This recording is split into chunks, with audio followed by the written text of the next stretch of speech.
The tranquil, wooded area of Fox Chase, a then sparsely populated and relatively isolated section on the northeastern outskirts of Philadelphia, offered a quiet contrast to the bustling, metropolitan center of the city in the winter of 1957. It was here, along the dirt track known as Susquehanna Road, that one of the most haunting and enduring mysteries in American criminal history began, a cold case that would challenge generations of investigators and capture the collective, somber imagination of the nation for more than 6 decades. The precise date was Monday, February 25, 1957.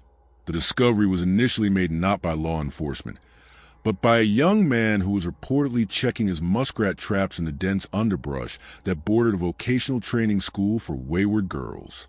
He noticed something profoundly out of place, a large, flattened cardboard box that was lying partially obscured among the trees and thickets. Dismissing it initially, he did not immediately investigate, fearful that reporting anything unusual might expose his illegal trapping activities. Days later, however, a separate individual, a college student named Frederick Benonize, who was also in the area, encountered the very same box. His curiosity, or perhaps a creeping sense of unease, compelled him to look closer. What he found inside was a sight of unimaginable cruelty and sorrow. Inside the box, which had once contained a bassinet sold by J.C. Penney, lay the battered, lifeless body of a small boy, estimated to be between 4 and 6 years old. The boy was completely naked, carefully wrapped in a worn flannel blanket, and exhibiting clear, terrifying signs of prolonged abuse and a violent final assault. The student immediately notified the Philadelphia Police Department, setting in motion a case that would defy every standard rule of criminal investigation. When the first police officers arrived, they were confronted with a scene that was as baffling as it was heartbreaking. The child's body was a catalog of silent suffering. He was noticeably malnourished. His face was pale and covered in bruises, and his small body bore multiple scars, some of which appeared to be surgical. The most striking, and later the most confusing, detail was a precise state of his hair. Though naturally brown, it had been crudely, unevenly cut very recently, suggesting a frantic, amateur attempt to disguise his appearance shortly before his death. The sheer brutality of the crime scene was immediately evident, yet it yielded an impossible paradox. No blood was found on the flannel blanket or inside the box, and the ground around the bassinet box was devoid of any signs of struggle or extensive footprint evidence. This immediately suggested that the murder had occurred elsewhere, and the boy's body had been carefully and coldly transported to this remote dumping site under the cover of darkness. The primary, overriding obstacle, however, was a complete and total lack of any identifying information.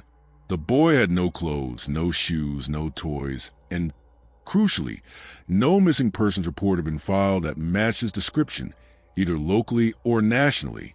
It was as if this child, found wrapped in his final blanket, had simply materialized from thin air, completely erased from all public and familial memory. The nameless victim instantly became the boy in the box, or more poignantly, America's unknown child, a tragic, anonymous symbol of ultimate betrayal. The initial hope of a quick identification was soon replaced by the creeping horror of a truly cold case, one where the victim's identity, the essential first step of any homicide investigation, had been systematically and effectively scrubbed clean, leaving detectives with only a quiet wood, a cardboard box, and profound, agonizing silence. The ensuing investigation would be tireless, innovative for its time, but ultimately frustrated by the absolute anonymity of the victim and the silence of the killer. The physical evidence recovered from the desolate, forested edge of Susquehanna Road in Philadelphia's Fox Chase neighborhood was tragically minimal. Yet each item became a totem in the subsequent decades-long search for justice. The entire crime scene was, in itself, a profound enigma, suggesting a meticulously planned act of disposal that effectively masked the site of the murder and provided almost no immediate forensic trail. The most obvious piece of evidence was the cardboard box itself. It was large and distinctive, a shipping carton that had originally contained a bassinet sold by the J.C. Penney department store. This detail was immediately significant, as it narrowed the potential source of the box to a specific retail chain and a specific type of large household purchase, suggesting that the killer or the person who disposed of the body was a homeowner or someone with access to common, mainstream consumer goods. Police painstakingly traced the distribution of that particular bassinet model, interviewing countless J.C. Penney employees and cross-referencing sales records, but the trail inevitably ran cold. The sheer size of the box, large enough to contain the body of a 4 to 6-year-old child, indicated the killer or killers had access to either a large piece of trash or had deliberately repurposed a container for the disposal, perhaps using it as a shield to transport the body from the actual site of the murder. Inside the box, the boy was found wrapped in a flannel blanket. This, too, like the box, was a common household item, yet it carried a silent story. The blanket was worn, suggesting it was well used and belonged to the boy or his family for some time, a small piece of comfort in his brutal end. Forensic analysis of the blanket was inconclusive in terms of identifying a unique manufacturer or source, but it provided a psychological anchor to the domestic sphere from which the child had been so violently expelled. The most significant feature of the crime scene was the lack of any biological evidence that would typically be found at a homicide location. There was no visible blood inside the box or on the blanket, a grim confirmation that the child's fatal injuries, primarily blunt force trauma to the head and multiple bruises across his body, were inflicted elsewhere. The killer or killers had carefully cleaned the child's body and the blanket before wrapping him and depositing him in the woods. Furthermore, the ground surrounding the box, which was located only a few feet from the main dirt road, was remarkably clean. The lack of distinct tire tracks, footprints, or signs of struggle suggested the body was brought to site by someone familiar with the area, or someone who arrived in a vehicle and quickly, efficiently dumped the box under the cover of darkness, minimizing the time spent at the scene. This cold efficiency immediately pointed toward a premeditated, controlled action rather than a panic response to an accidental death. Later, a thorough search of the area, conducted by 270 Philadelphia Police Academy recruits, yielded a few more potential, yet ultimately misleading clues: a child's blue corduroy cap, a child's scarf, and a man's white handkerchief with the letter G carefully embroidered in the corner. These objects, initially hailed as potential breakthroughs, never definitively connected to the boy or his killer, becoming instead symbols of the case's frustrating ability to generate clues that led only to dead ends. The crime scene, therefore, was not a place of chaotic struggle, but a carefully curated tableau of abandonment, a void of information designed by the killer to erase the victim's identity and hide the true location of the crime, a silent landscape that would haunt investigators for over half a century.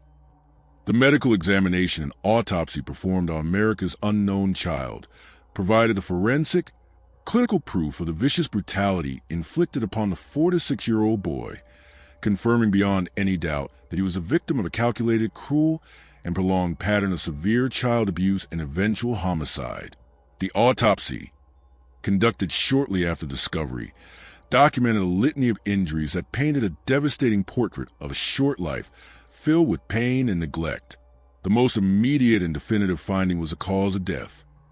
The boy died from multiple blunt force trauma injuries, with severe injuries concentrated specifically around the head. These injuries were catastrophic, likely indicating he was repeatedly and violently struck, leading to a sudden and brutal end. The severity of the trauma suggested a final, overwhelming assault, a violent burst of anger that extinguished his young life. Beyond the fatal blow, the pathologist's report documented evidence of extensive, chronic abuse. The boy's entire body, from his limbs to his torso, was covered in numerous bruises, both fresh and old, indicating that he had been beaten repeatedly over a period of time leading up to his death. These bruises, in various stages of healing, were the silent record of ongoing, systematic torment, providing a critical insight into the horrifying domestic environment from which he came. The boy was also severely malnourished, a clear sign of significant neglect and starvation, further compounding the evidence of abuse. His frail body suggested he had been deprived of adequate food and care, indicative of a dysfunctional home life, whereas most basic needs were violently ignored. Perhaps most crookingly, the boy's skin was visibly wrinkled on his hands and feet, a phenomenon that suggested he had been in water immediately before or shortly after his death. This particular detail fueled theories that the boy had been bathed, potentially to clean him of forensic evidence like blood, or that he had been briefly submerged as a form of punishment. This observation strongly supported the idea that the killer had meticulously attempted to sanitize the crime, removing traces of the fatal event before disposing of the body.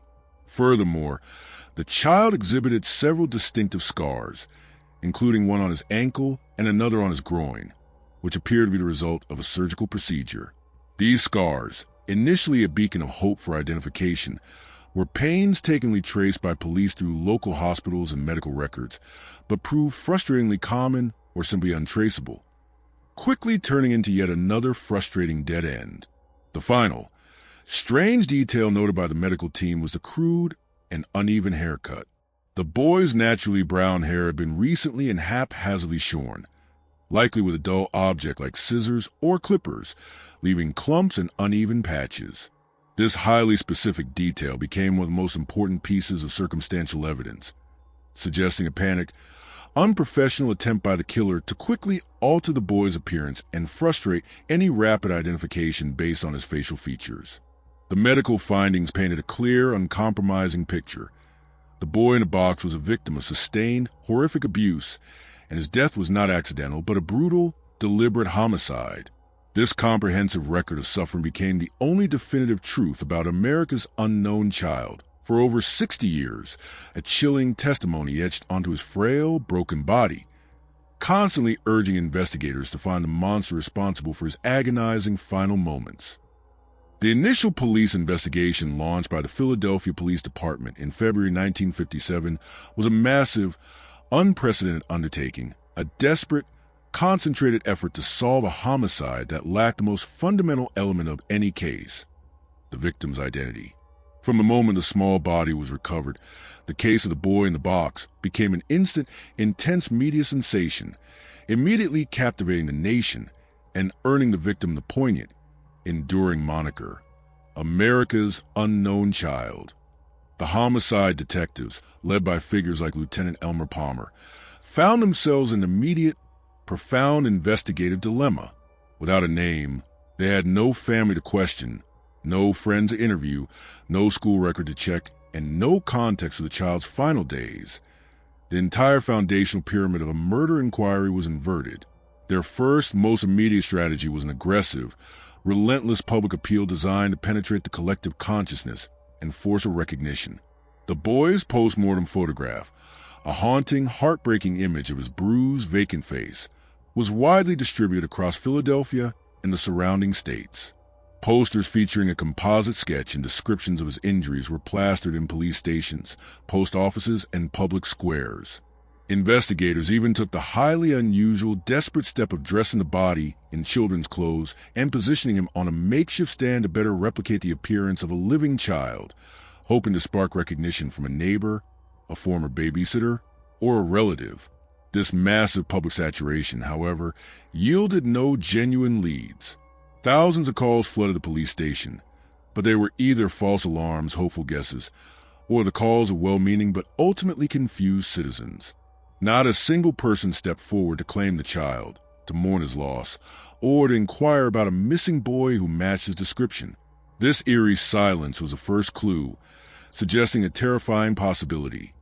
The child's identity had not been forgotten, but was actively and ruthlessly suppressed by the person or people who killed him, implying that they had done everything possible to erase his existence from public record before his body was discovered.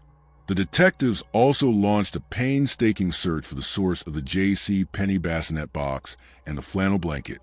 The department contacted hospitals, social services, and every school within a vast radius, cross-referencing all missing persons reports for years prior to the discovery. They utilized methods that were cutting-edge in the 1950s, including extensive fingerprint analysis and the early stages of trace evidence examination, all of which proved frustratingly inconclusive due to the lack of comparative data.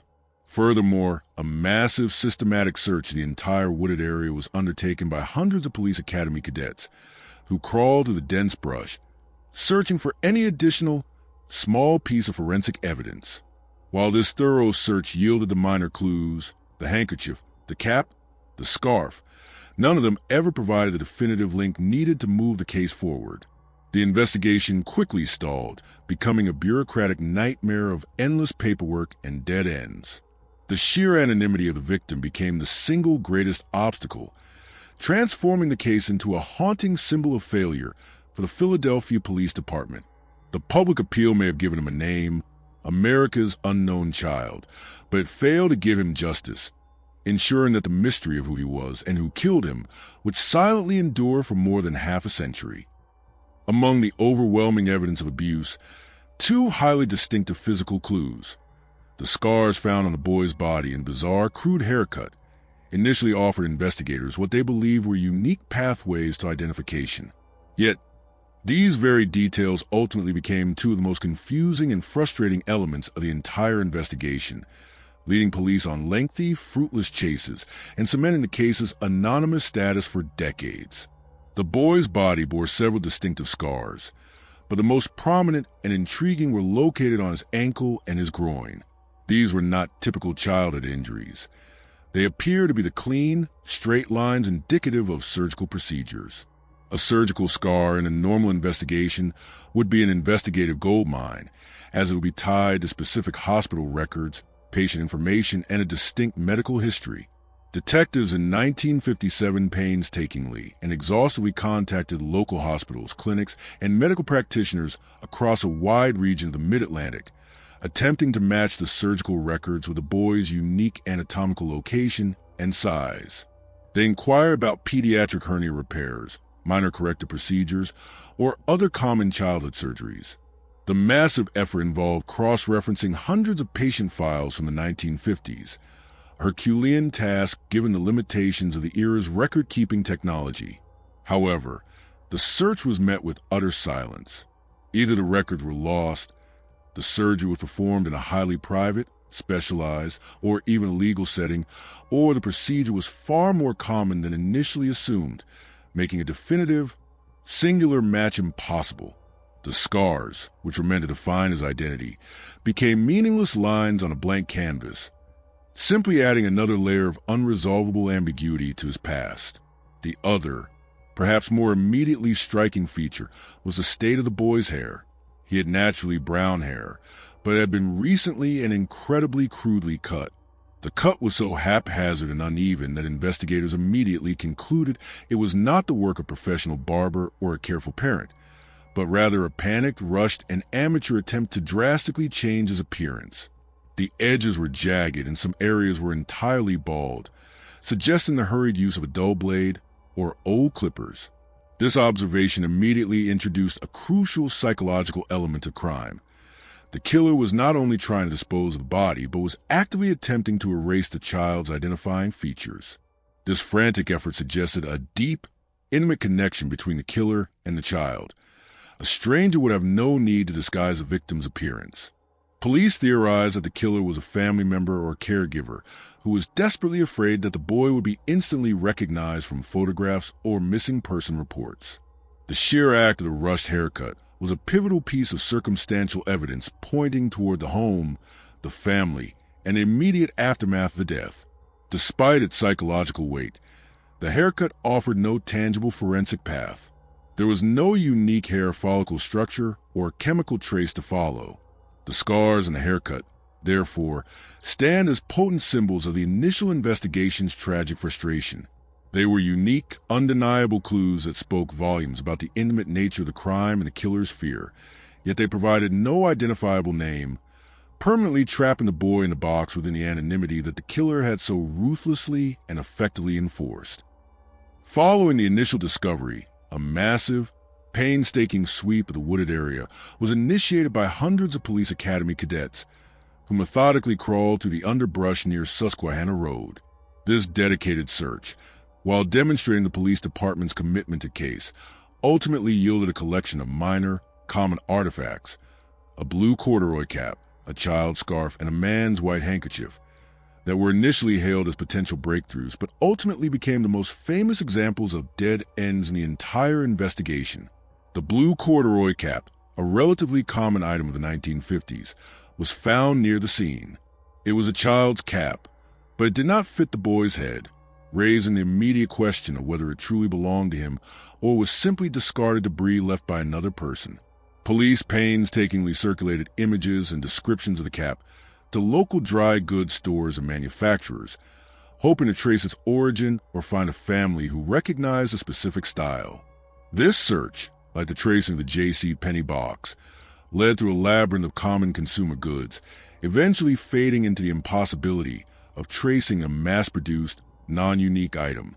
The cap, meant to be a personalized clue, offered no singular link. A similar fate befell the child's scarf, another common piece of winter apparel, found close to the body. Again, the police could not definitively prove a connection between the scarf and the boy. Was it his? Was it dropped by the killer? Or was it merely another piece of discarded trash from the vocational school nearby? The scarcity of concrete evidence meant that every single item had to be treated as a potential lead, yet the ubiquitous nature of these items made them virtually untraceable to a specific individual or home. The most intriguing and highly publicized of these secondary clues was a man's white handkerchief. This was not just a plain piece of cloth. It was a distinctive item with a carefully embroidered initial G in the corner. Unlike the mass-produced hat and scarf, this handkerchief suggested a more personal touch, a man whose last name may have begun with that initial and someone who carried it. Police immediately focused intensely on this item, believing it might belong to the killer, a father figure, or a significant male adult in the boy's life. Investigators chased down every possible lead connected to the initial G, checking laundry facilities, tailor shops, and hospital staff who might carry such an item. However, despite the intense focus, the G handkerchief proved as elusive as the other clues. It never led to a suspect or a family. The initial excitement surrounding these clues quickly dissolved into slow, agonizing realization that they were either unrelated to the homicide or so common that they offered no specific, narrow path for the police to follow. This collection of common, mass-produced items became symbolic of the entire initial investigation, a dedicated, resourceful effort that was ultimately doomed by the very anonymity of the victim and the killer's apparent success in sanitizing the crime. The blue cap, the scarf, and the G handkerchief, symbols of hope in 1957, stand today as melancholic reminders of the frustrating lack of specificity that allowed one of America's most brutal homicides to remain shrouded in anonymity for over half a century. The killer's silence was deafening, and the discarded objects only echoed that tragic vacuum of information. In the immediate, painful aftermath of the discovery and the subsequent failure of the massive public appeal, the city of Philadelphia and its police force were faced with a unique ethical dilemma. What was the appropriate final resting place for a murder victim who had no name, no family, and no one to claim his body? The decision made by Detective Sam Bell, one of the original investigators, reflected a profound, empathetic commitment that ensured the boy would never truly be forgotten, turning his burial site into a permanent, silent monument to the enduring case. Initially, the boy in the box was interred in a potter's field in Philadelphia, an unmarked, anonymous grave reserved for the indigent and unclaimed dead, a fate that felt tragically disrespectful to a child who had suffered such a brutal end. This anonymity, however, gnawed at the conscience of the lead investigators, particularly Detective Bell, who took a profound, personal interest in the child's plight. Bell, along with a dedicated group of investigators and private citizens, campaigned relentlessly to provide the boy with a dignified, identifiable resting place. This led to a profound public moment of collective sorrow. The boy's body was exhumed in 1998, primarily for collection of modern DNA samples in a final, desperate attempt to use emerging technology to find his identity. Following this exhumation, the boy in the box was ceremoniously reinterred in a prominent, honorable location at Ivy Hill Cemetery in the Cedarbrook neighborhood of Philadelphia. This was not a routine burial. It was an act of communal adoption, an official acknowledgement that he was not just an unknown victim, but America's Child. The new grave was marked by a simple, dignified headstone bearing the poignant, chilling inscription, America's unknown child, and the dates born, unknown died, 1957. This granite monument, paid for by the tireless work of dedicated investigators and community donations, became more than just a burial marker. It was a promise. It served as a physical focal point for the ongoing investigation, a place where flowers are still regularly placed by detectives, local citizens, and true crime enthusiasts who maintain a pilgrimage to his final resting place. The headstone ensures that the case remains permanently visible, a constant, silent reproach to the city and the nation for the failure to solve his murder. This act of public commitment also provided a powerful psychological anchor for the generations of detectives who inherited the cold case. Detective Bell and the subsequent generations of investigators viewed the care of the grave as a solemn moral obligation, a non-negotiable vow to bring justice to the anonymous child. The cemetery plot thus became an emotional epicenter for the investigation, a place where the human cost of the cold case was constantly and visibly reinforced. The commitment to a proper burial and a prominent headstone ensured that the boy in the box would not fade into the general oblivion of other unsolved cases. Instead, he remained a distinct, heartbreaking individual, his memory preserved not by his biological family, who had abandoned him, but by the dedicated community of investigators who refused to let a story end with a forgotten, anonymous grave. Over the decades of frustrating dead ends and unverified tips, one specific theory emerged that gained significant traction among dedicated investigators, centering on a foster home located close to the Fox Chase discovery site and the mysterious figure of a woman known only by the aliases Martha or M. This theory, which was rigorously pursued by police and the private investigative group known as the Vidic Society, provided the first compelling potential domestic context for the boy's life and death, linking him to precise geographical area where his body was dumped. The core of the foster home theory stemmed from two separate, independent sources. The first was a police tip received in the 1960s regarding a highly abusive foster home located in the vicinity of Susquehanna Road, a short distance from the woods. The second, more sensational, source came decades later from an individual known as M or Martha, who was a psychiatric patient. This woman claimed that her mother, who ran the abusive foster home, had acquired the boy illegally in 1954. Martha claimed she witnessed the systematic, horrific abuse inflicted upon the boy over a period of 2.5 years. According to her deeply disturbing testimony, the boy was subjected to repeated beatings, confinement, and starvation. The most incriminating and specific detail of her story focused on the boy's final moments. She claimed her mother, in a fit of uncontrollable rage, slammed the boy's head against the floor, instantly killing him. In a panic, Martha's mother then forced Martha to help clean the boy's body, including the vicious, traumatic haircut that had so baffled detectives in 1957, as the mother feared the boy's distinctive features would lead to her identification. They then wrapped his body and disposed of it in the woods. The details provided by Martha were unerringly precise and seemed to align perfectly with the key forensic evidence. The extensive bruises consistent with chronic abuse, the blunt force trauma cause of death, the possibility of the body being washed, and the crucial, specific detail of the rushed haircut. Furthermore, an investigator later visited an estate sale at the actual foster home and reportedly found an old bassinet that was similar to the J.C. Penney box and observed flannel blankets similar to one used to wrap the boy, further fueling the circumstantial evidence. Despite the compelling, detailed nature of Martha's testimony and supporting circumstantial evidence, the theory was ultimately stalled and deemed inconclusive. Martha, being a psychiatric patient with a history of severe mental instability, was not considered a legally credible witness by prosecutors. She also later retracted parts of her statement under intense questioning, further undermining her reliability. The police could never fully corroborate the existence of the boy under the mother's care, and without his name, they could not definitively prove the central premise of her story.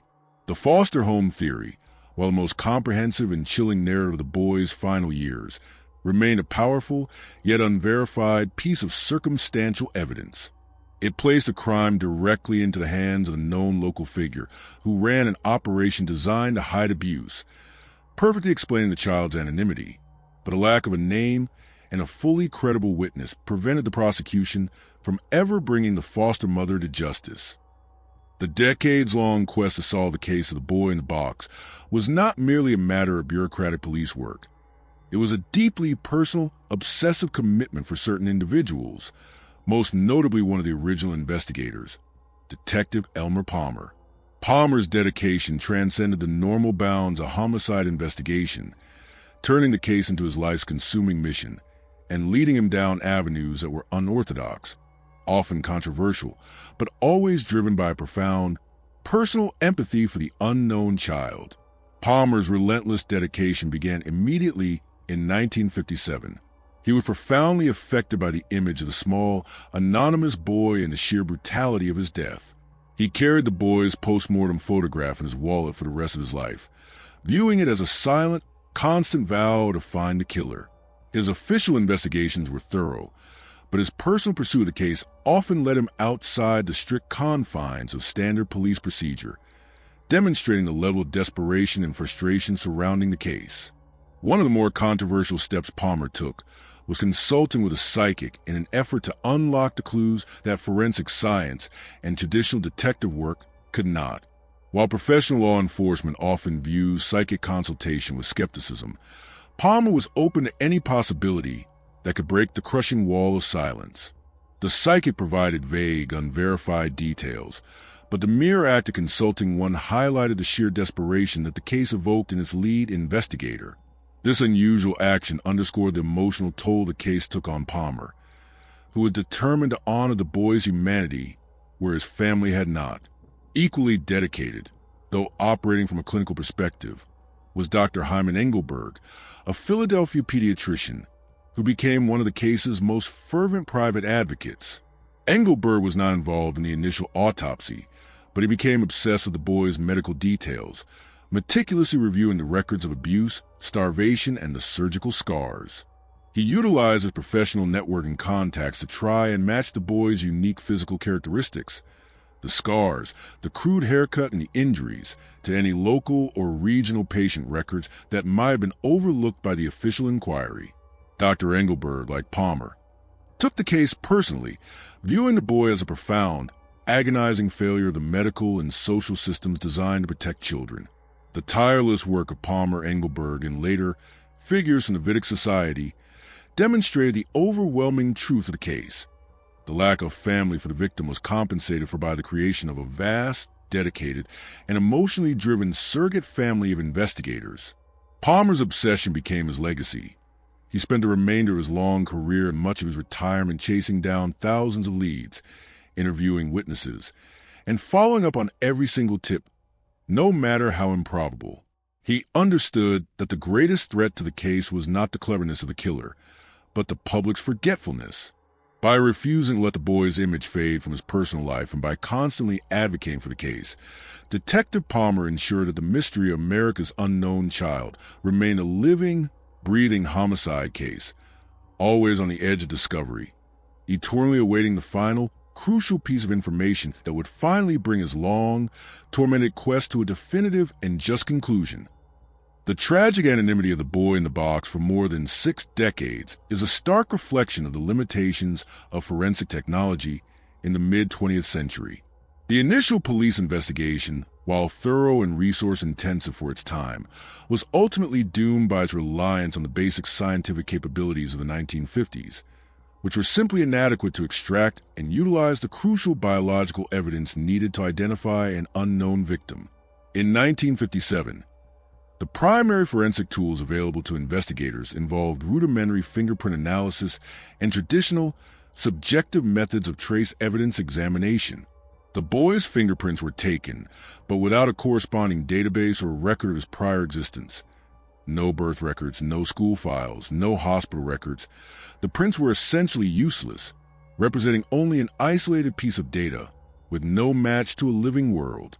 Similarly, the trace evidence analysis, the examination of fibers from a blanket or the box, could only confirm the general nature of the materials.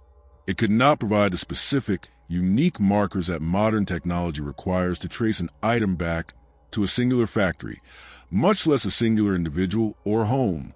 The critical scientific limitation was the absolute inability to utilize DNA.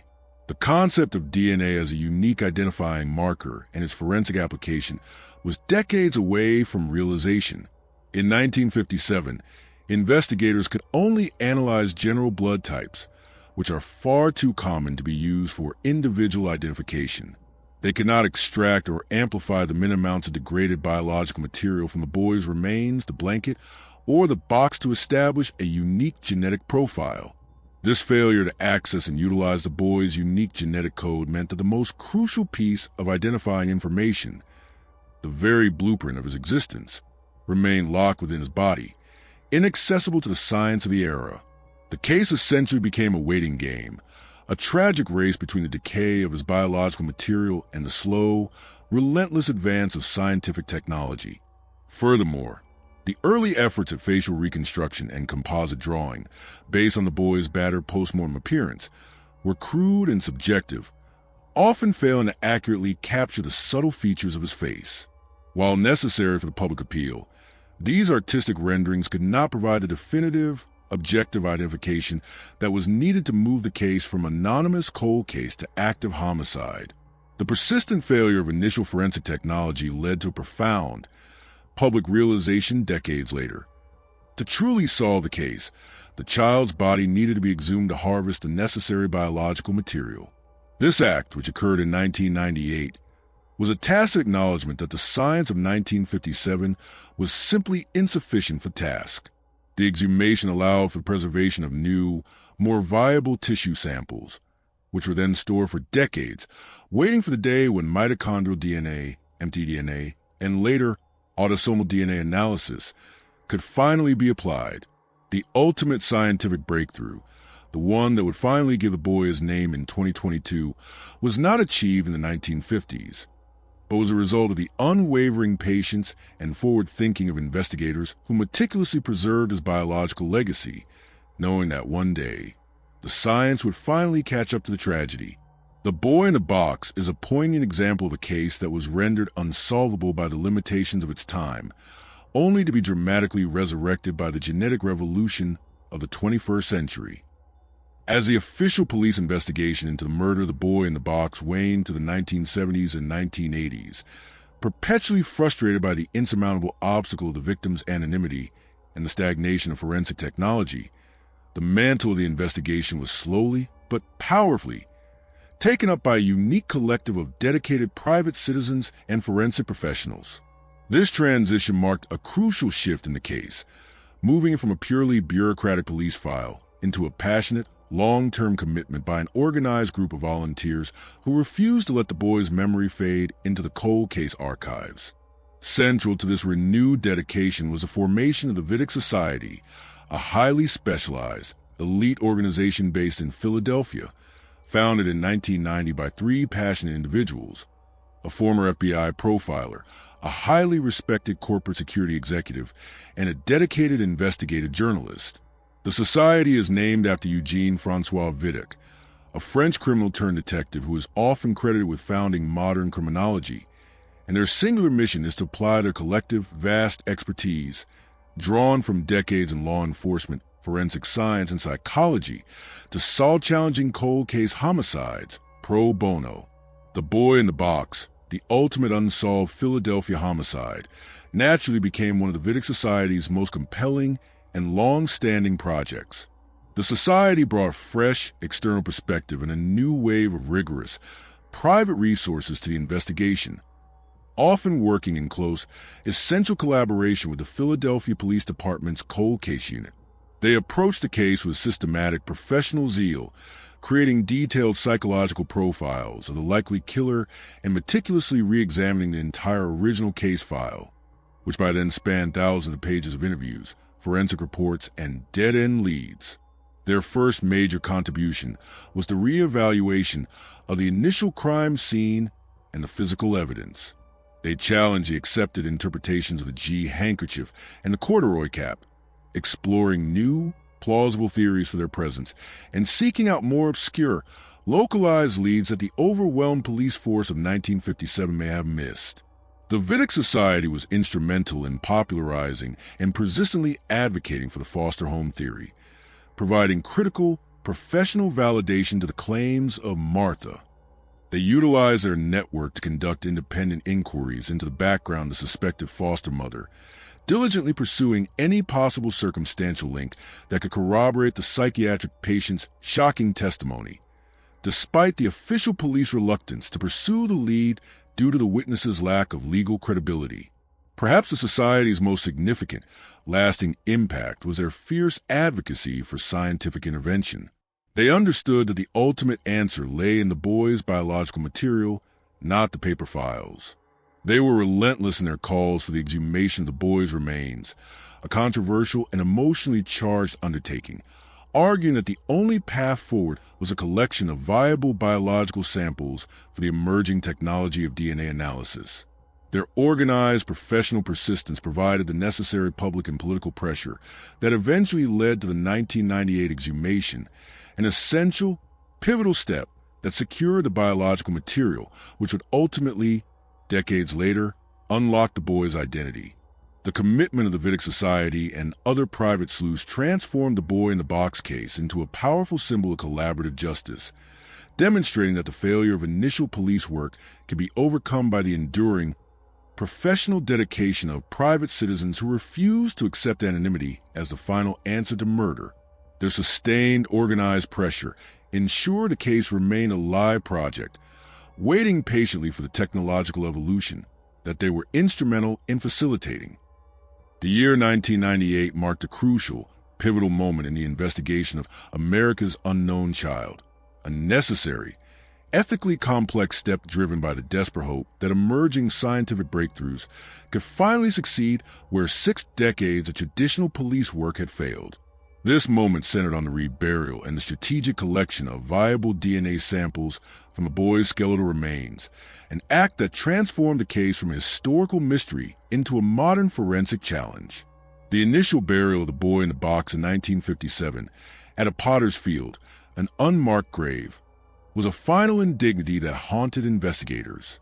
Driven by the relentless advocacy of Detective Elmer Palmer, the Vidic Society, and a powerful, renewed media interest, the political decision was made to exhume the body from its initial anonymous grave. This was a sensitive, deeply somber procedure involving the careful, respectful recovery of the small remains, which were then transported to the medical examiner's office for a second, modern forensic examination. The primary, singular objective of the 1998 exhumation was to secure viable DNA material that could be stored and analyzed using the cutting-edge, though still evolving, techniques of the late 20th century. Traditional nuclear DNA, which provides the most comprehensive genetic profile, was often severely degraded by decades of burial and exposure to the elements, making its retrieval highly challenging. Therefore, the focus was placed on mitochondrial DNA, mtDNA, a specific type of genetic material inherited exclusively from the mother. mtDNA is far more resilient to environmental degradation and exists in far higher copy numbers per cell than nuclear DNA, making it the most viable initial target for the analysis of heavily degraded historical remains. Forensic scientists meticulously collected bone samples and other remaining tissues, utilizing every technique then available to extract and amplify the precious, minute genetic material. This careful, professional work successfully generated a robust, usable mtDNA profile for the boy in the box. This was a powerful, monumental breakthrough. For the first time, the boy was not merely a set of postmortem photographs and physical descriptions, but a unique, quantifiable genetic individual. The mtDNA profile, while it could not definitively identify the boy by name, provided a powerful, clear genetic signature of his maternal lineage. It became the first definitive, objective piece of evidence that could be cross-referenced against future databases or against the DNA profiles of specific female suspects who might later be identified. This profile was carefully uploaded to the national missing persons databases, ready to be matched against any new submissions. Following the forensic analysis, the boy in the box was given a highly respectful, final resting place at Ivy Hill Cemetery, marked by the permanent headstone proclaiming him America's unknown child, an act of institutional humility that acknowledged the police's previous failure and simultaneously underscored the unwavering public commitment to solving his murder. The 1998 reburial and the successful generation of the mtDNA profile marked the end of traditional, evidence-based investigation and beginning of the genetic investigation.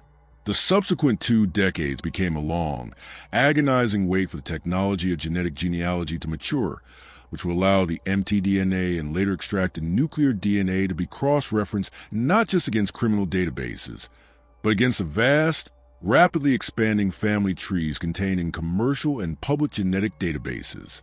The reburial secured the evidence. The ensuing period was a necessary waiting game for science to finally catch up to sheer magnitude of the historical crime.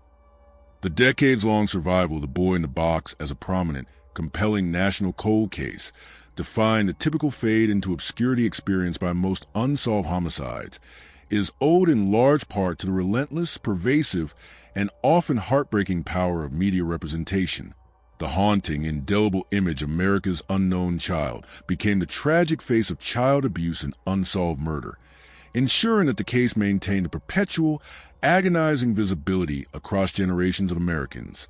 The original media frenzy began immediately in 1957, spurred by the gruesome, shocking details of the discovery and the victim's immediate anonymity. The Philadelphia police's highly unusual decision to distribute the boy's post-mortem photograph, a haunting, emotionally resonant image of his bruised, vulnerable face, was a critical, defining act that fixed the case in the public imagination. While ethically questionable by modern standards, that single, widely published photograph transformed the victim from a mere police file number into a recognizable, tragic symbol of innocence betrayed. That powerful, evocative image served as a crucial media anchor for the case. Every subsequent milestone, the various anniversaries of discovery, the reburial in 1998, the formation of the Vidic Society, and every single new lead provided a compelling news hook for journalists. Major television networks, national newspapers, and documentary filmmakers consistently revisited the story, always prominently featuring the original, somber photograph, constantly reminding the American public of the face of the child they had collectively failed to save and identify. The enduring nature of the mystery also made the case a foundational subject for the emerging genre of true crime storytelling.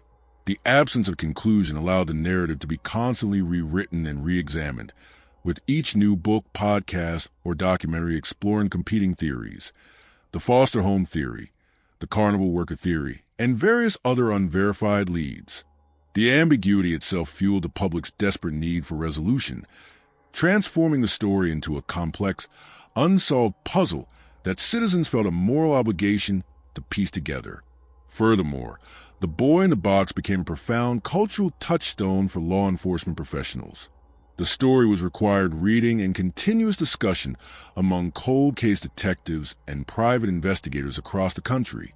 The case was presented not just as a failure, but as the ultimate, heartbreaking example of the limits of police work, driving future generations of forensic scientists and investigators to innovate and seek better solutions for identification. The media coverage also played a crucial, direct role in the eventual breakthrough.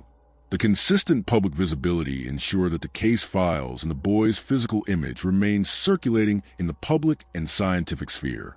This public awareness, sustained for over 60 years, was essential for the eventual success of the genetic genealogy effort, which required widespread public knowledge and the cooperation of commercial DNA databases. The story's persistent, powerful presence in the media ensured that key individuals, from the dedicated detectives to the forensic genealogists, remain emotionally committed and professionally driven to find the truth. The Boy in the Box is a testament to the fact that while police work provides the facts, the sustained, empathetic power of media representation is what keeps a story, and the quest for justice, perpetually alive in the heart and conscience of the nation. The 6-decade-long veil of anonymity that shrouded The Boy in the Box was finally and dramatically lifted not by traditional police work or a deathbed confession, but by the relentless, revolutionary application of genetic genealogy, a complex, powerful new forensic tool that utilizes commercial ancestry databases and decades-old DNA to map family trees and identify unknown individuals. The successful deployment of this technology represented the single greatest breakthrough in the case, transforming America's unknown child into a person with a history. The foundation of this breakthrough was laid in 2019 when the Philadelphia Police Department, in conjunction with the Vidic Society and Specialist Forensic Laboratories, decided to move beyond the limited mitochondrial DNA, mtDNA, profile obtained in 1998. They successfully extracted a more comprehensive, crucial autosomal DNA profile from the remaining, severely degraded bone samples harvested during the 1998 exhumation. Autosomal DNA, unlike mtDNA, is inherited from both parents and contains the rich, complex data required to identify all familial lines, making it the definitive tool for building a comprehensive family tree. Once the high-quality autosomal DNA profile was successfully extracted and amplified, the next critical step was to upload this unique profile to publicly accessible genealogical databases where millions of citizens have voluntarily submitted their DNA to discover their own heritage. This process, known as forensic genetic genealogy, allows investigators to search for the victim's distant relatives, third, fourth, or even fifth cousins who share small, identifiable segments of his DNA. The technology then involves the painstaking manual construction of vast, complex family trees, often spanning back to the early 19th century, starting from these distant DNA matches. The work was methodical, dedicated, and agonizingly slow.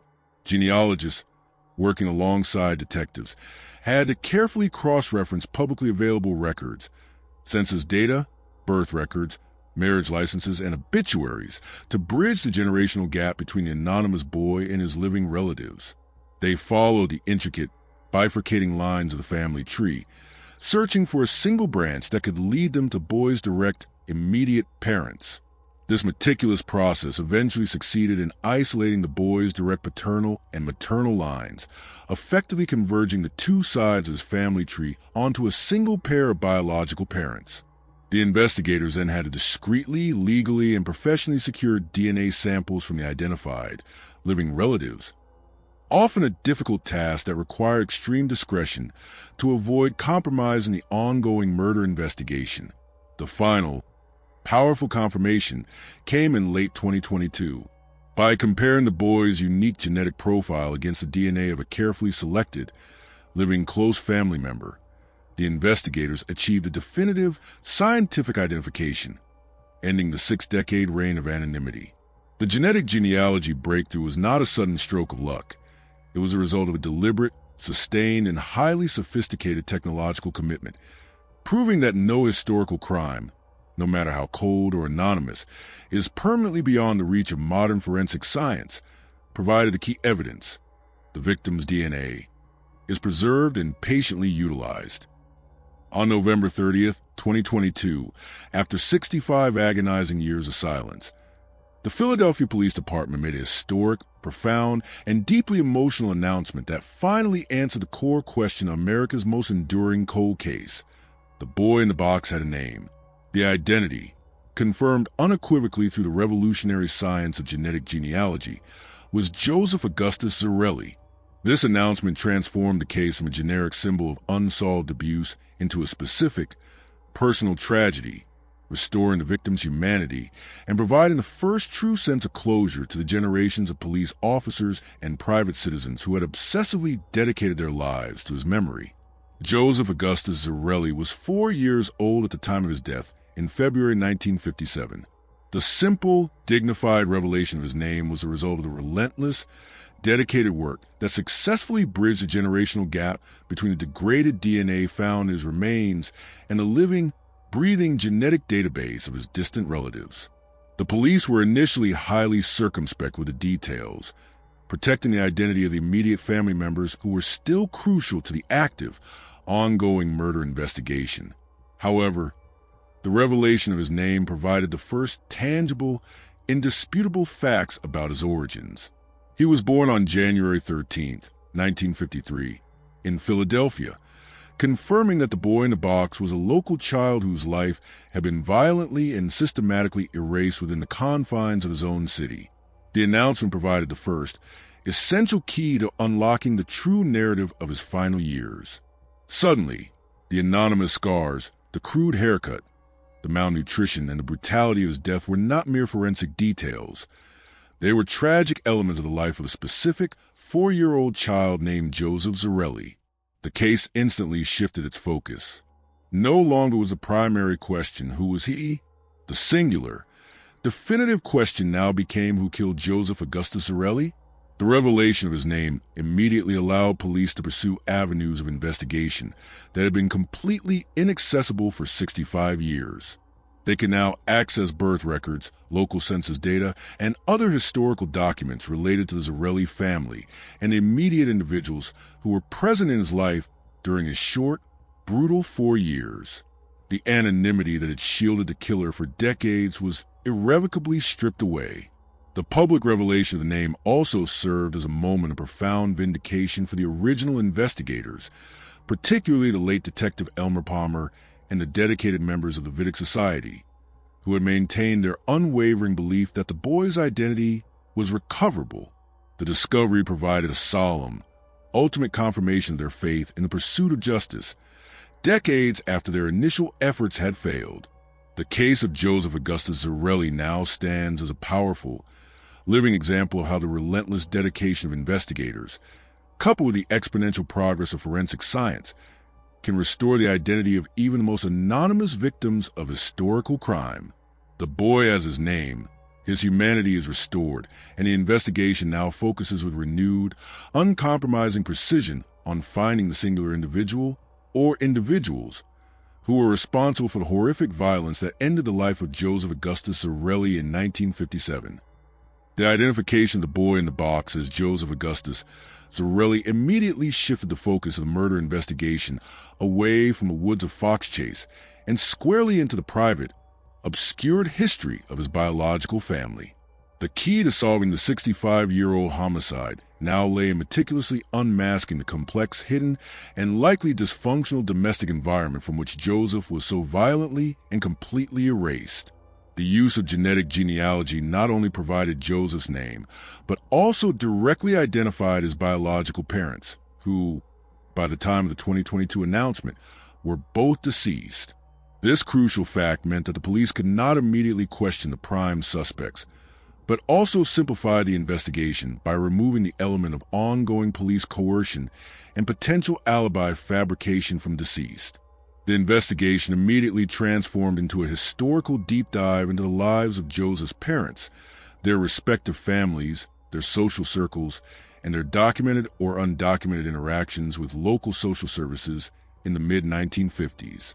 Detectives meticulously utilized historical public records, birth certificates, marriage licenses, death records, local census reports, and property records to reconstruct the timeline of the Zarelli family's life between Joseph's birth in 1953 and his death in 1957. The initial facts revealed a family operating largely in the shadows, one that successfully managed to evade the conventional social and legal systems that would typically keep track of a young child. The primary mystery remained: why was Joseph Augustus Zarelli never reported missing? A child's disappearance in 1957 should have triggered a local missing persons report and a formal police inquiry. The total, comprehensive absence of any such report strongly suggested a deliberate, calculated act of obfuscation by the immediate family. The family unit must have either been so isolated or so secretive that the child's removal from the household went unnoticed by neighbors, school systems, or extended relatives. This systematic failure to report the child missing is the single most compelling piece of circumstantial evidence pointing toward an organized familial cover-up of the homicide. Police are now focusing on the immediate family dynamic. The investigation centers on identifying which individuals had direct, primary access to Joseph in the crucial final weeks of his life, and which individuals had the capacity for the level of violence evidenced by his severe injuries. They are seeking out surviving extended family members, former neighbors, and any individuals who may have been privy to the family's secrets. seeking testimony that can illuminate the dark domestic environment in which Joseph suffered. The secrecy that protected the killer for 65 years was rooted in the family's ability to live an almost invisible life. The police's task now is to painstakingly map the social and emotional landscape of the Zarelli household, identifying specific, internal familial pressures, the presence of violence, and the ultimate motive that led one or more individuals within that immediate circle to commit the brutal murder of a 4-year-old child and then systematically erase his existence from the world. The investigation has finally entered its definitive final stage, the pursuit of the killer within the confines of the family unit. The most profound, enduring question surrounding the murder of Joseph Augustus Zarelli, even after the discovery of his name, remains the chilling fact of his anonymity. Why was this child never reported missing for 65 years? The total absence of a missing person report is the single most incriminating piece of circumstantial evidence pointing directly toward a familial cover-up and an intentional act of systemic erasure orchestrated by the very people who were obligated to protect him. This question has necessitated a complete historical re-examination of the Zarelli family's life, seeking to uncover the specific circumstances that allowed a child to vanish without a public trace in 1957. The lack of a missing person report immediately suggests one of two highly specific scenarios, both equally dark. The first is extreme familial isolation. The Zarelli family unit must have been so profoundly cut off from extended family, neighbors, and community support systems that Joseph's absence was not noticed or questioned by any external party. This isolation would have been a deliberate, successful strategy to minimize scrutiny. The second, more terrifying scenario is active, successful suppression. This implies that immediate family members, siblings, grandparents, or the deceased parent's close friends, were fully aware of Joseph's removal or death but remained silent, either out of fear, coercion, or complicity. Their silence, maintained for over 6 decades, is a direct, enduring shield for the killer. The historical investigation into the family's background, now the central focus of the Philadelphia Police Department's homicide unit, is currently attempting to identify the exact mechanisms used to silence or isolate Joseph. This involves examining possible histories of undocumented adoption, illegal fostering arrangements, or the child's removal from the home due to state intervention or private agreements that were not formally logged. Any of these scenarios would explain why the local police and social services would not have a readily available file on a missing child matching Joseph's description. Furthermore, police are intensely scrutinizing the possibility of undocumented institutionalization or a hidden history within the healthcare system. Given the surgical scars found on Joseph's body, the possibility exists that he may have been placed in a specialized or private facility for children with medical or developmental issues, a practice that was often shrouded in secrecy in the 1950s. If he was removed from the primary home and placed in an isolated, private setting, his subsequent death in that setting could have been easily concealed from the wider family and the public record. The missing person report, or the lack thereof, is not merely a piece of information. It is the ultimate psychological window into the killer's mindset and the family's successful execution of a 65-year cover-up. The lack of a report demonstrates a ruthless, highly controlled desire to permanently erase the child's entire existence, suggesting that the motive for the murder was so profound, so devastatingly compromising, that the family was willing to carry the secret and endure the agonizing mystery for their entire lives. Finding the reason Joseph was never reported missing is the essential final puzzle piece to understanding the context of his murder and the ultimate path to identifying a monster who was protected by that powerful, collective, and agonizing silence. With the decisive identification of the boy in the box as Joseph Augustus Zarelli, the focus of the investigation underwent a complete, necessary, and profound shift from the decades-long, agonizing question of who was he, to the direct, singular pursuit of who killed him. The anonymous victim is now a specific child, and the perpetrator must be a specific individual or individuals linked to the Zarelli family's short, tragic history. The evidence of crime remains unchanged. Joseph Zarelli was murdered by severe blunt force trauma and died as a result of chronic, horrific abuse. The forensic evidence, still anchored by the lack of blood at the scene, the presence of the washed body, and the crude, distinctive haircut, points unequivocally to a final, violent assault within a domestic setting and a highly controlled, amateur attempt to disguise and dispose of the body by someone who had immediate access to him. The investigation is now utilizing all the information gleaned from the genetic genealogy process, specifically the reconstructed family tree, to identify the limited pool of prime suspects. The most probable suspects are the direct caregivers who had continuous, unsupervised access to Joseph between 1953 and 1957, particularly those who were known to be present in the final weeks of his life, and who were close enough to his body after death to orchestrate the cleaning, the haircut, and the subsequent disposal. Since both of Joseph's biological parents were deceased by the time of the 2022 announcement, they are considered primary suspects in the homicide and are at the absolute core of the investigation. However, the investigation must now expand to examine the potential involvement of other key, immediate individuals within the household or who had constant access. This includes siblings, live-in relatives, grandparents, or even specific, close family friends who may have been tasked with the boy's care. Detectives are now meticulously applying modern investigative techniques, including forensic interrogation of living relatives. This is a delicate, highly sensitive process that involves interviewing surviving family members who may be elderly or may have carried the terrifying secret for over 60 years.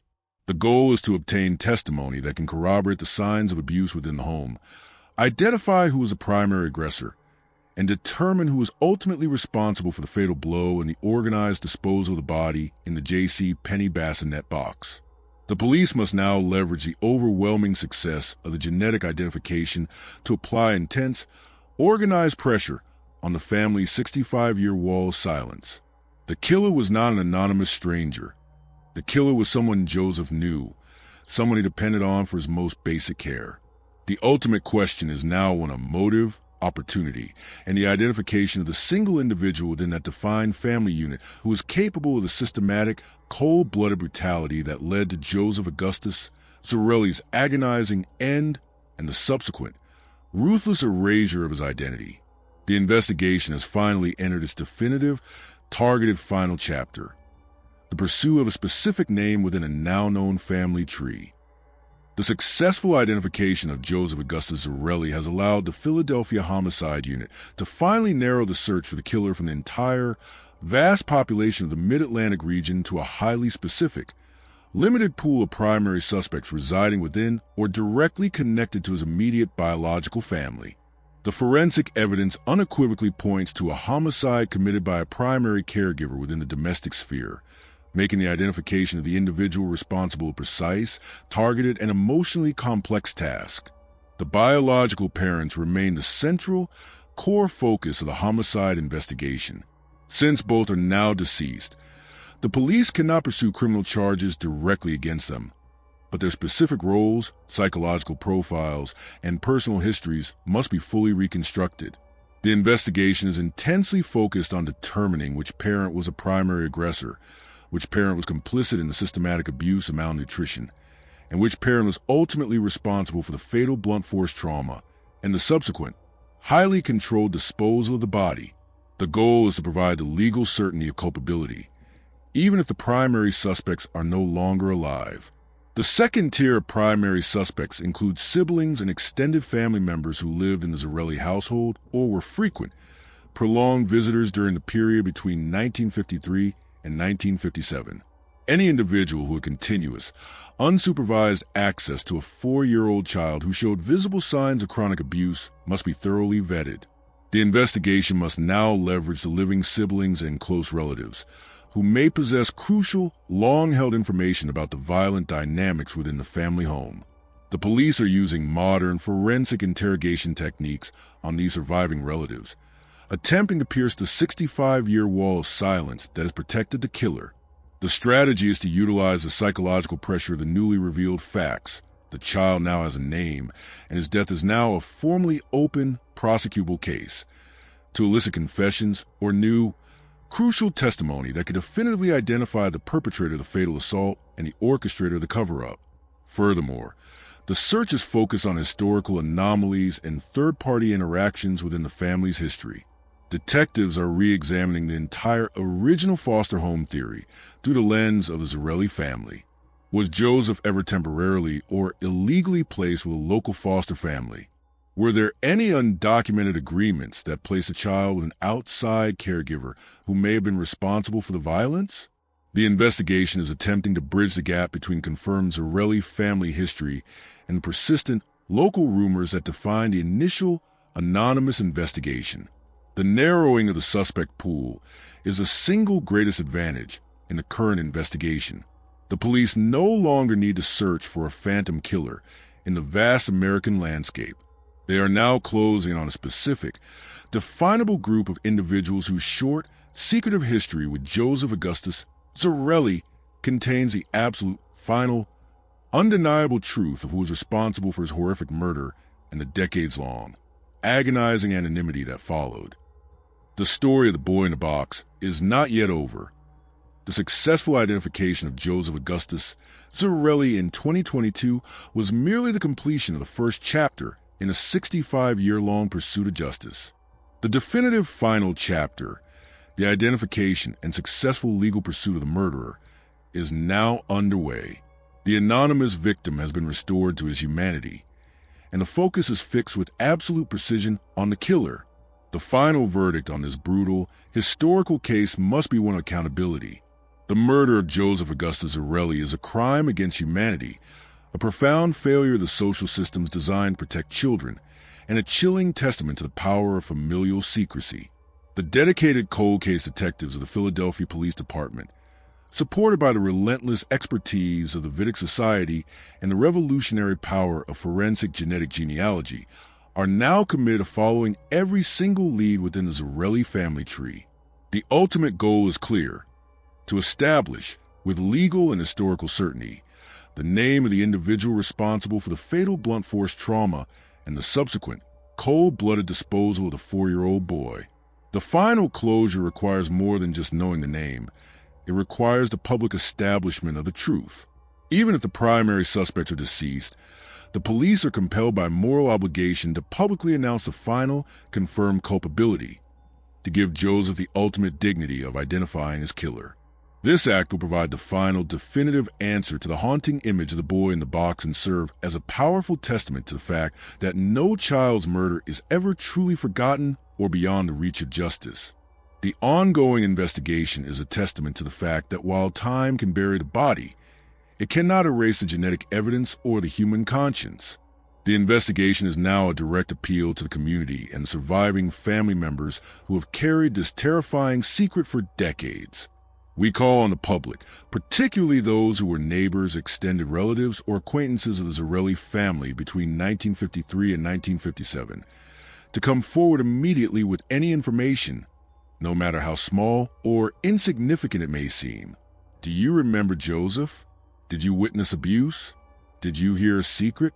Any detail, any anomaly, any long-held secret is the final piece of the puzzle that will bring justice to Joseph Augustus Zarelli. The child has waited 65 years for his name. Now he awaits justice.